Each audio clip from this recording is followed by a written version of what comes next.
اور شہریوں کی بڑی تعداد شرکت کر رہی ہے۔ اس حوالے سے دیکھتے ہیں ملتان سے اعجاز ترین کی یہ report.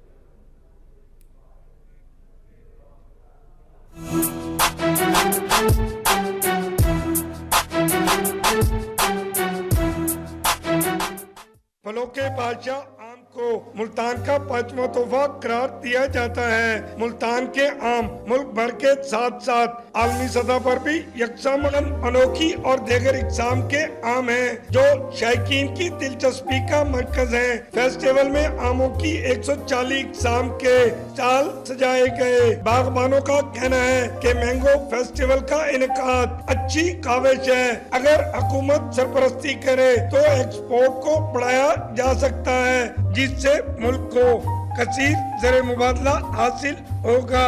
Very good activity for the mango grower, کیونکہ ساؤتھ پنجاب میں جو ہے مینگو کی بہت اچھی اچھی قسمیں ہوتی ہیں اور ملتان تو اس حوالے سے بہت زیادہ فیمس ہے۔ جو آم ملتان کے علاقے میں پیدا ہوتا ہے وہ دنیا کے کسی کونے میں نہیں ہوتا، اور آپ کو میں یقین دلاتا ہوں، میں نے آسٹریلیا میں آم کھائے، میں نے امریکہ میں آم کھائے، جو سمر بھائی چونسا اور انور اٹول کا ٹیسٹ ہے وہ کہیں بھی نہیں ہے۔ دیکھیں جی، ایکسپورٹ اسی وقت بڑھے گی جب گورنمنٹ چاہے گی۔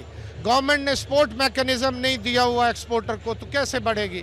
یہ ایکسپورٹ ضرور باقی ایمبیسیڈرز آ رہے ہیں، لوگ آ رہے ہیں، اس کو دیکھ رہے ہیں، مگر ایکسپورٹ اسی وقت بڑھے گی جب گورنمنٹ کی subsidy, support mechanism, air freight subsidy آئے گی، اس طرح بڑھے گی۔ مینگو فیسٹیول کا انعقاد جہاں شہریوں کے لیے تفریح کا باعث ہے تو وہیں انہیں آموں کی افادیت سے بھی آگاہی حاصل ہو رہی ہے، جبکہ باغبان بھی زرعی ماہرین کے مشوروں سے مستفید ہو رہے ہیں۔ کیمرہ ٹیم کے ساتھ اعجاز ترین، وقت نیوز۔